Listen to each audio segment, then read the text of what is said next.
Hello there, and welcome to my series, The Unfinished Arcs of Star Wars The Clone Wars. In this video, we'll be covering the second unfinished story arc, Crystal Crisis on Utapau. Please note, there will be spoilers for Rebels and the Bad Batch. Being the second story arc to be left unfinished, this story arc took production codes 601 to 604. Following on from the Bounty Hunter arc, this story arc was the first one of the 6th production season, and takes the narrative focus back to Anakin, Obi-Wan and the Separatists. Before October 2012, this would have been episodes 15 to 18 of Season 6, while between October 2012 and March 2013 it would have been planned as Season 6 episodes 18 to 21, with the arc most likely meant to air in the first few months of 2014, before ultimately being cancelled in March 2013 when the show as a whole was cancelled. This story arc was written by Daniel Arkin, who returned to the show since writing Heroes on Both Sides and Pursuit of Peace in Season 3. This story arc is the most notable unfinished arc due to how much attention Lucasfilm specifically gave to it during September 2014 when they released all 4 of its episodes in its unfinished story reel format. Directed by Steward Lee, the first episode titled A Death on Utapau opens the story arc. Anakin and Obi-Wan are sent to Utapau after the death of Jedi Master Tuin, with no one seemingly knowing why Tuin was even on Utapau. Anakin and Obi-Wan follow her trail and discover a secret separatist plot. This episode showcases a variety of Utapau locations, from the Powan City with its police station, to the Armani village and a pursuit in various caves and waterfalls, ending at a large windmill facility.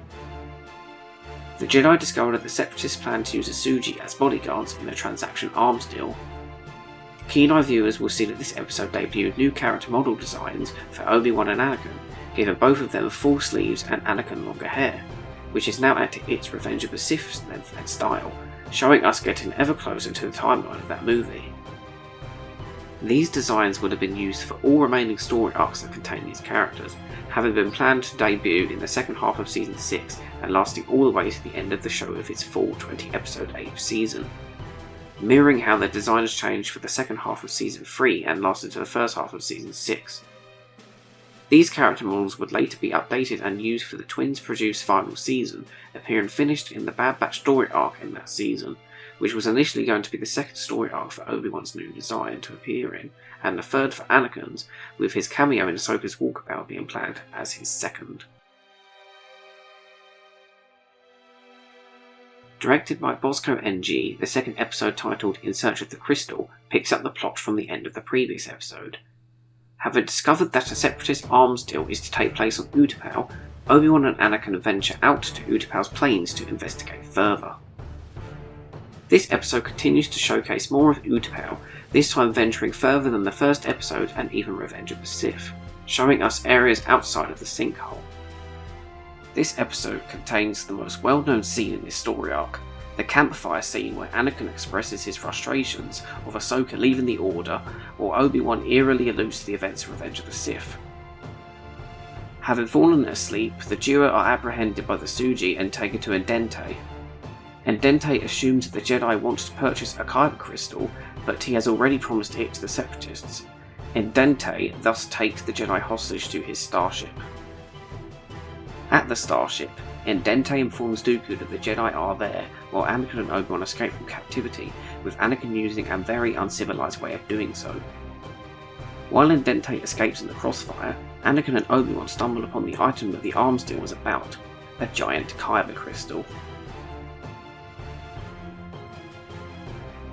Moving on, we have the third episode titled Crystal Crisis that was directed by Brian Kalin O'Connell.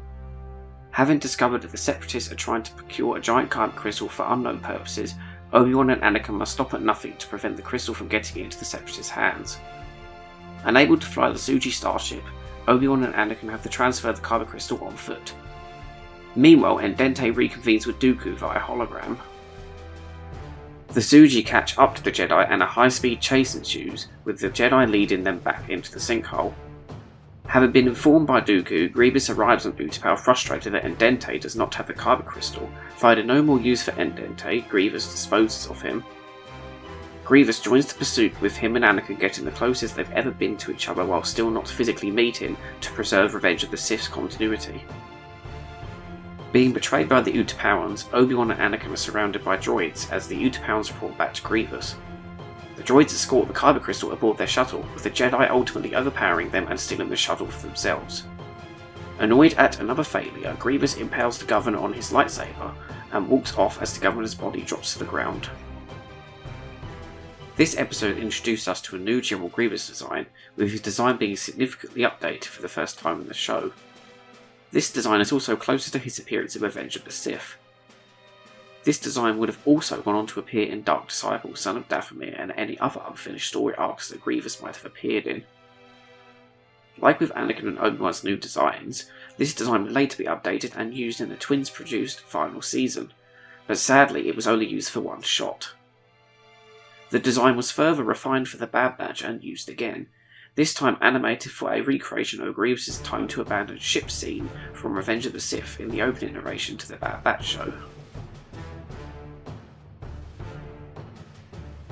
The final episode, titled The Big Bang, was directed by Danny Keller and concludes this 4-part story arc. Having stolen the kyber crystal from the separatists, Obi-Wan and Anakin contact the Jedi Council for assistance. Meanwhile, Grievous is hot on their trail. Being forced to make a crash landing onto the separatist ship, Anakin and Obi-Wan are separated, leading to a duel between Grievous and Obi-Wan. Continuing Grievous' ruthlessness in this story arc, this episode shows us a rare instance in the show of Grievous gaining the upper hand and defeating Obi-Wan in combat. Something which I feel is sad to have been never finished, as it would have helped Grievous' character against the criticisms that he's too cowardly and not as good as his 2D Clone Wars counterpart. Anakin, now being forced to rescue Obi-Wan, cuts his way through many droids, leading to more of the Clone Wars trademark humour from them. Stealing the crystal back from the droids again, Obi-Wan and Anakin use it against their enemy, blowing up the entire Separatist fleet with Grievous barely escaping. Back at the Jedi Temple, the Council ponder as to why the Separatists would want such a rare object, with Yoda summarising that the mysterious Sith Lord has many designs created for their destruction. Unlike Anakin and Obi-Wan's models, this episode shows that Mace Windu's, at least at the time this story reel was created, would have kept his older appearance with his clone wrist armour, something the original Bad Batch arc reels also contained, but was ultimately updated in the same vein as Anakin and Obi-Wan's models when that arc was finished for the separately produced final season. The credits for the episode confirm that the super tactical droid seen in this episode was meant to be Kalani, returning from the Onderon story arc. At the time of the cancellation, this story arc had reached the voice acting stage, with voice acting being completed for the 4 episodes of this story arc, having obviously already undergone design models and story reel stages beforehand. According to the Wikipedia page for the second episode, In Search of the Crystal, a clip of the campfire scene was shown without dialogue at Celebration 6 in August 2012. This most likely places the voice sessions for this arc between September 2012 and sometime before the cancellation in March 2013. This is the second out of 4 story arcs I see having been ready to be sent onto the later stages of development, including location, animating and lighting, when production was halted on the show. Being 4 out of what I presume would have been a 16 episode bulk, they would have been bundled together and sent onwards down the development track, alongside the Bounty Hunter arc, Ahsoka's Walkabout, and the Bad Batch arc. Jedi Master Depa Billabba's character model that would later go on to be used in the Siege of Mandalore arc and the first episode of the Bad Batch show was originally created to appear in A Death on Utapau. Due to the lack of any Coruscant Jedi Council scenes in this episode, I think that Depa was originally the character who was going to meet her demise here before it was changed to the new character, Jedi Master Tuin. This change was done before voice acting on the story arc commenced, as she is correctly referred to as Master Tuin. This makes me believe this change was done independent of Depa Billabba's story with Kanan Jarrus, as by the time Rebels would have been in active development, the development for this story arc would have ceased. Alternatively, Depa could have been a part of a Jedi Council scene meant for A Death on Utapau, but the scene was ultimately scrapped before the voiceover sessions, as is the case with most of the Clone Wars deleted scenes. It is possible Depa would have originally been planned to be killed off in a later story arc, as she appears as part of the Council in the Dark Disciple arc, but it's ultimately replaced by Steward Lee. Maybe Stas would have originally taken her place in the Dark Disciple arc before they didn't kill her, as apparently they had already modelled Stas before the show got cancelled, meaning she would have appeared in one of the 6th production season arcs, as models were never made for the 7th and final production season. Deborah Bilaba's lightsaber was also designed for this story arc, giving it a blue blade way before the Kalin comic decided to make her lightsaber colour green.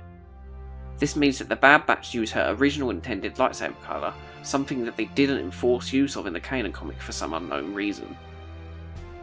The design of the Utapau plains shares some similarities to Lothol's plains from Rebels, with its rounded hill-like objects.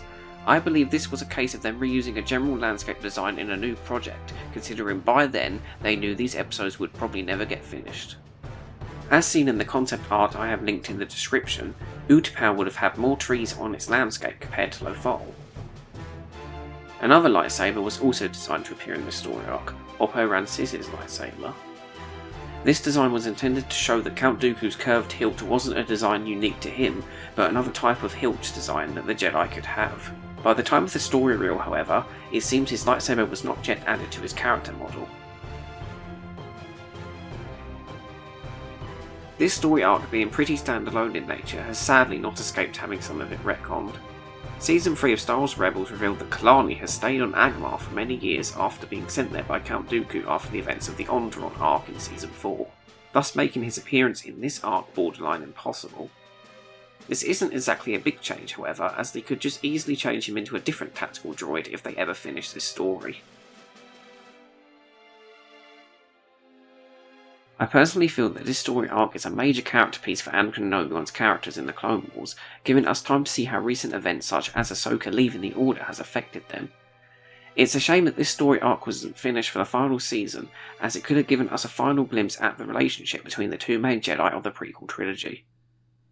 This arc also only needs minimal edits to fit the continuity of projects released since, unlike Ahsoka's walkabout in the final season that needed to replace an entire character due to Solo, a Star Wars story. Had this story arc released as intended alongside the rest of the unfinished story arcs, I feel that this story would have been overshadowed by the many other major ones that came after it, including Dark Disciple, Son of Dathomir, and Saving Voss. And while the story arc does a lot of foreshadowing to the Death Star, I don't think it's one with the highest priority to complete, as other story arcs like Bounty Hunter, Dark Disciple, Son of Dathomir, and Saving Voss are more major stories, focused on characters who started their stories within the show itself. This story arc and the Rex and R2 Top Gun story arc are similar in that they seem to be character focuses for characters who we ultimately know the outcome of the Clone Wars for. In an ideal world, we get the story arc finished alongside the other 9 that are also unfinished. I hope if they do finish this story arc, they keep Tom Kane's voice lines that he already recorded back in 2012, as he is sadly unable to contribute to new voiceover sessions due to him having a stroke that forced him to retire.